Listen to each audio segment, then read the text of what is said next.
The orange roughy fishery, which some have dubbed the poster child of fishery mismanagement, has been the subject of debate since the 1990s, when stocks collapsed after just 20 years of commercial fishing. But it's a fish that can live for more than 140 years and can't breed until around 30, and conservationists say its unusual biology should make it off limits to commercial fishing.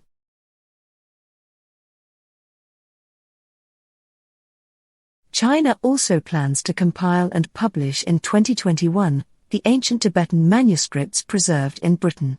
Chinese researchers are digitalizing the ancient literature amid the country's efforts to study and preserve distinctive Tibetan culture. A database built upon the Tibetan manuscripts is projected to enable full text retrieval in the future, according to Tsering.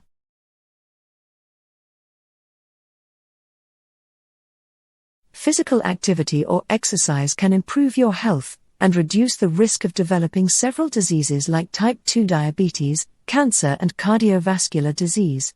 Physical activity and exercise can have immediate and long-term health benefits. Most importantly, regular activity can improve your quality of life. A minimum of 30 minutes a day can allow you to enjoy these benefits.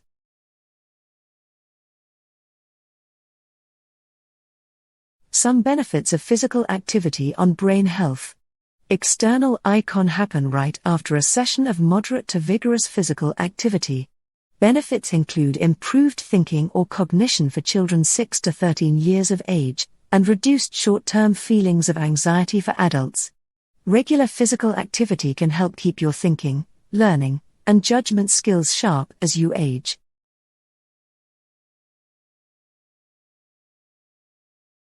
Heart disease and stroke are two of the leading causes of death in the United States. Following the recommendations and getting at least 150 minutes a week of moderate-intensity aerobic activity can put you at a lower risk for these diseases. You can reduce your risk even further with more physical activity. Regular physical activity can also lower your blood. Psychological needs direct us similarly. When they are unfulfilled, unpleasant emotions arise. But compared to our physical needs, ignoring them doesn't carry direct fatal consequences. This becomes a challenge. We end up being less practiced in dealing with solving our psychological needs.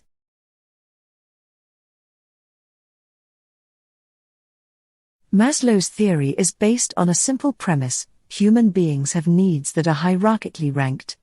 There are some needs that are basic to all human beings, and in their absence, nothing else matters. We are ruled by these needs until they are satisfied. After we satisfy our basic needs, they no longer serve as motivators and we can begin to satisfy higher-order needs.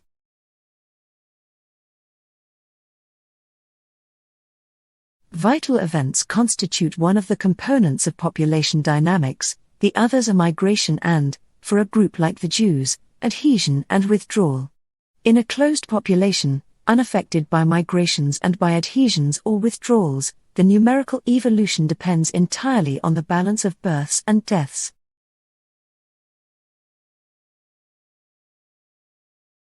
Information from vital records is critical to identify and quantify health-related issues, and to measure progress toward quality improvement and public health goals. In particular, maternal and infant mortality serve as important indicators of the nation's health, thereby influencing policy development, funding of programs and research, and measures of health care quality.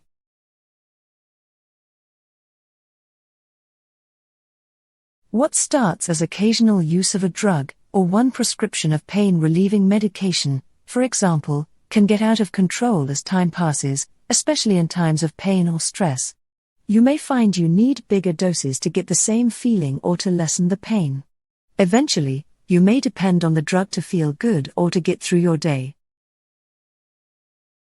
Birth certificates contain a wealth of data that are important for national surveillance, research, and directing public health prevention and intervention strategies. The NCHS Standard Certificate of Live Birth collects information on the use of prenatal care, maternal socio-demographic, and behavioral data.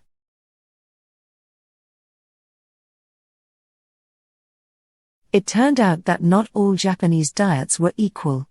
Mice fed the diet from 1975 had lower risk of diabetes and fatty liver disease than the others, and when the scientists examined their livers, they found genes that kept fatty acids from being made, among others, were activated. That diet was particularly rich in seaweed and seafood, legumes, fruit, and traditional fermented seasonings.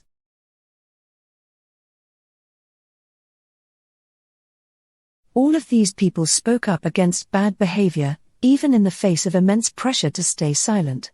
Although the specifics of each of these cases are quite different, what each of these people share is a willingness to take action. These moral rebels are willing to defend their principles in the face of potentially negative social consequences such as disapproval, ostracism, and career setback.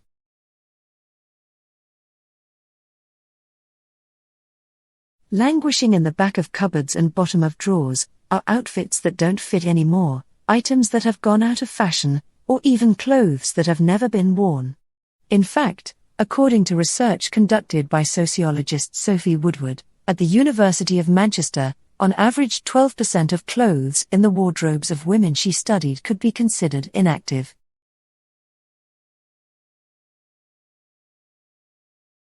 Much of the problem comes down to what our clothes are made from. The fabrics we drape over our bodies are complex combinations of fibers, fixtures, and accessories. They are made from problematic blends of natural yarns, man-made filaments, plastics, and metals. One group of researchers led by Carol Lin, a chemical engineer at the City University of Hong Kong, has developed a technique for recycling fabrics made from cotton and polyester blends by feeding them to fungi. The fungi Aspergillus niger, which typically forms a black mold on grapes, produces an enzyme that can break down the cotton into glucose, that can then be used turned into syrup.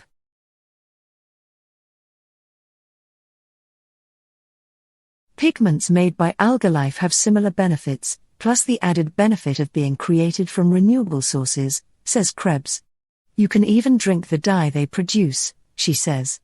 Algal Life is now working with a major retail fashion brand, and hope to have clothes made from algae in stores by 2021.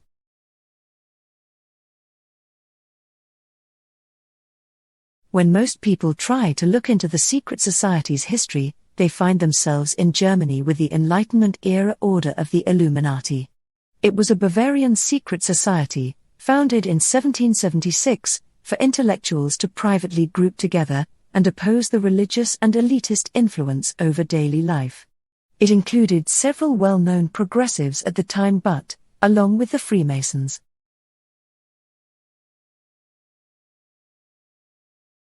The book was, in a nutshell, a parody text for a parody faith, Discordianism, conjured up by enthusiastic anarchists and thinkers to bid its readers to worship Eris, goddess of chaos.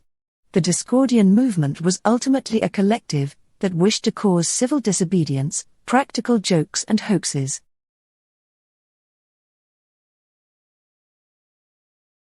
Today, it's one of the world's most widely punted conspiracy theories. Even celebrities like Jay-Z and Beyoncé have taken on the symbolism of the group themselves, raising their hands into the Illuminati triangle at concerts. It's hardly instigated the mind-blowing epiphany, the realization that it's all fake, which the proponents of Discordianism had originally intended. But we live in a world that is full of conspiracy theories and, more importantly, conspiracy theory believers. In 2015, political scientists discovered that about half of the general public in the USA endorse at least one conspiracy theory. These include anything from the Illuminati to the Obama birther conspiracy, or the widely held belief that 9/11 was an inside job carried out.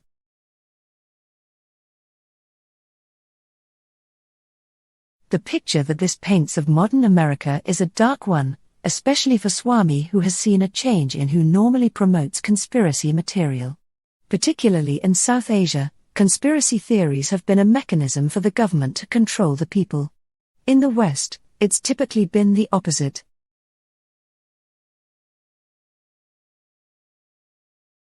The idea of an untouchable, secretive elite must resonate with people that feel left behind and powerless. Trump said he wanted to represent these people, especially the once powerful industrial landscape of America's Rust Belt. Yet instead of feeling better represented in the halls of power by a non-politician like themselves.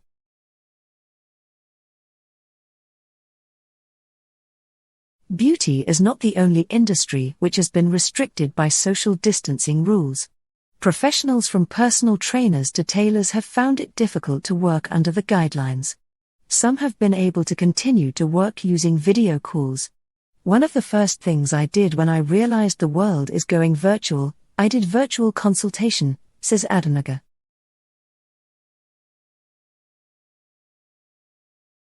The current situation is unique in that those people who previously felt isolated still feel alone, while people who probably never felt isolated before are being deprived of affection in one specific way, touch. While social contact can be maintained on the phone or via video calls, we cannot, or should not, be close to one another. And the effects are noticeable. Substitutes for human touch come in various forms, from techie, internet-enabled prosthetics, called telehaptics, to human-sized, warming pillows. These are imperfect substitutes. In the case of telehaptics, where the touch might be controlled by a loved one remotely, the feelings might be good, but they are not equal to real human touch from that person.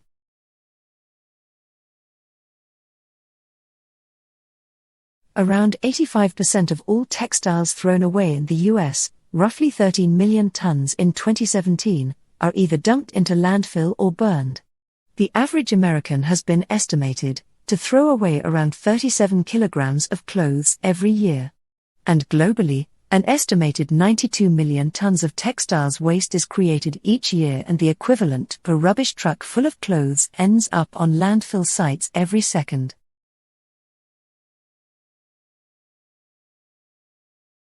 Even now we can see the same strange process happening, as the worldwide death toll due to coronavirus rises. The number of lives claimed by the virus has already exceeded 400,000, and more than 7 million cases have been recorded in 200 countries. Each death is a tragedy played out on an individual level, with a family left shocked and bereaved.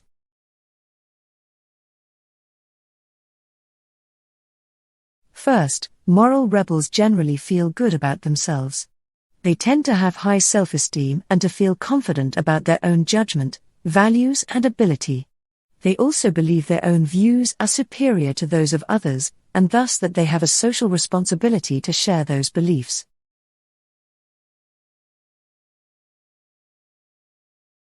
Participants were presented with either a picture of a poor child, or a picture of two poor children, and asked about their willingness to donate. Rather than feel twice as sad and twice as willing to help, people donated less when they saw two children instead of one. Slovic says that's because an individual is the easiest unit for humans to understand and empathize with. The number of donations to a fund set up by the Swedish Red Cross, for example, increased by 100 times in the week after the photo was taken, Slovic found. Total daily donations were also 55 times higher that week. It wasn't until 6 weeks after the photo appeared that the donations fell back to their earlier levels.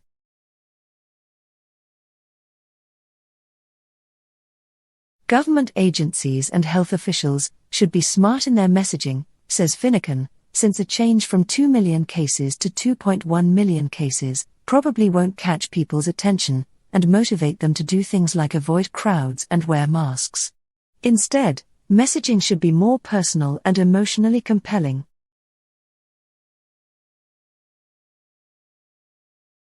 Although the coronavirus may not hit global health as catastrophically as the bubonic plague did in the 14th century, this latest pandemic will certainly change the world.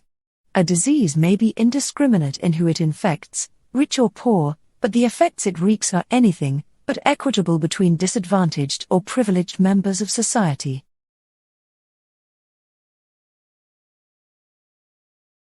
But while physically distanced, the internet and social media have allowed us to reach into each other's homes over the past weeks. Social relationships for many seem not to have suffered. They have also allowed us to explore hobbies and interests, we might never have had before, like the people turning to social media to solve real-life mysteries from their homes.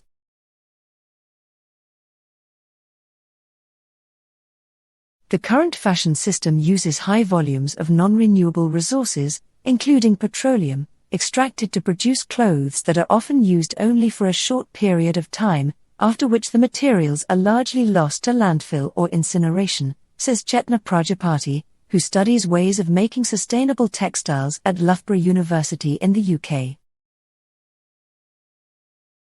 But the port police and fish handling workers had to carry on, using gloves, face masks and screens. The port is a very lively place and distancing is a problem. But because we knew in advance how many vessels were coming in and the estimated amount of catch they were bringing, we could see any excess in vessels.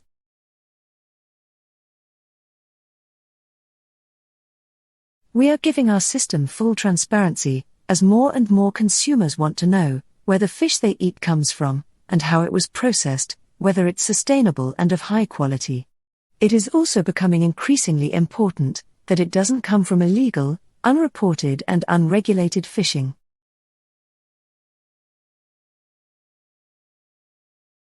Research in neuroscience reveals that people's ability to stand up to social influence is reflected in anatomical differences in the brain. People who are more concerned about fitting in show more gray matter volume in one particular part of the brain, the lateral orbitofrontal cortex. This area right behind your eyebrows creates memories of events that led to negative outcomes.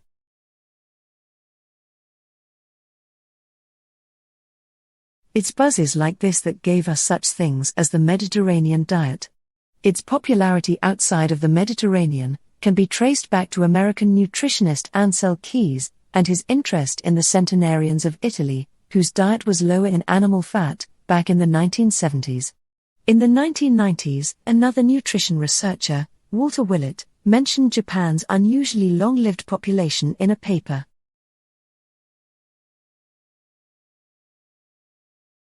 Intriguingly, the rats on the Japanese diet had less fat in their abdomens and lower levels of fat in their blood, despite the fact that both diets had the same amount of fats, proteins, and carbohydrates. That suggests that sources for those nutrients, meat versus fish, rice versus wheat, for instance, matter to the outcome. Cricket presents an unusual threat to the human head. Being hit by one of these can easily cause skull fractures, smash a person's jaw or cause blindness if it hits them in the wrong place. It can even kill. This means as well as the helmet, a facial cover is also essential.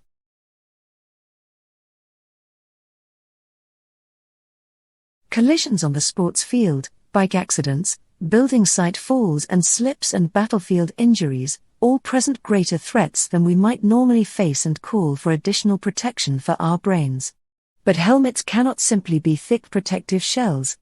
They have to be matched to the activity they are being used for, while offering the best protection possible.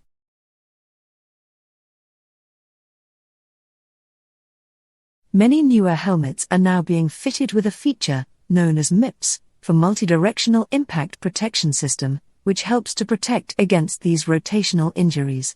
Originally developed and tested by Swedish neurosurgeon in 2000, it uses a layer between the shell and liner of the helmet that slips upon impact.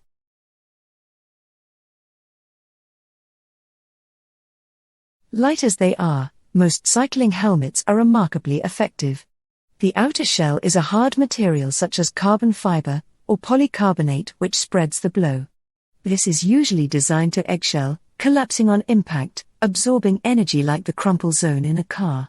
Inside this is a layer of expanded polystyrene, a higher quality version of the ubiquitous packing material.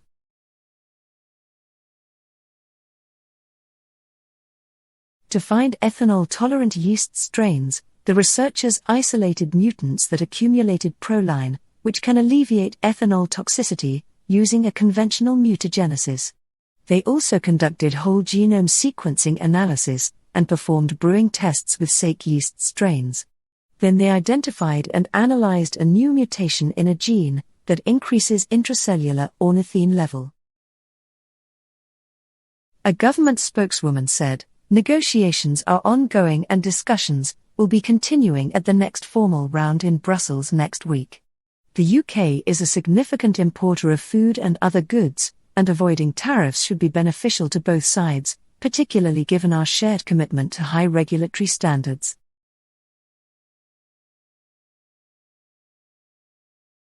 Climate change is driving the scale and impact of recent wildfires that have raged in California, say scientists.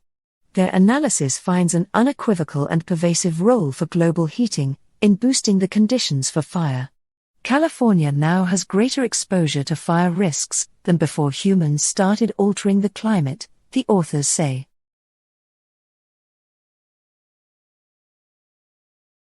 The Prime Minister said the UK had an ambitious agenda for the meeting and called on other countries to be similarly ambitious. He praised the recent pledge by China to achieve carbon neutrality by 2060. Mr. Johnson reiterated his government's pledge to build back greener after the COVID-19 pandemic.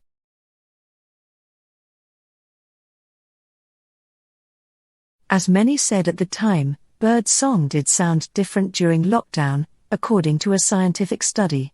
By analyzing the calls of sparrows recorded over decades, scientists confirmed a change in the birds' vocal repertoire when the city fell quiet. The birds upped the quality of their songs, as they called to defend their territory and entice a mate.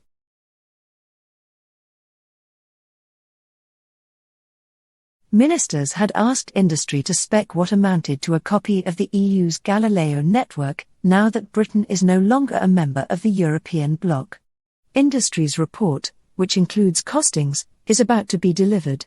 But the government says it wants also to consider other solutions than just a Me Too system.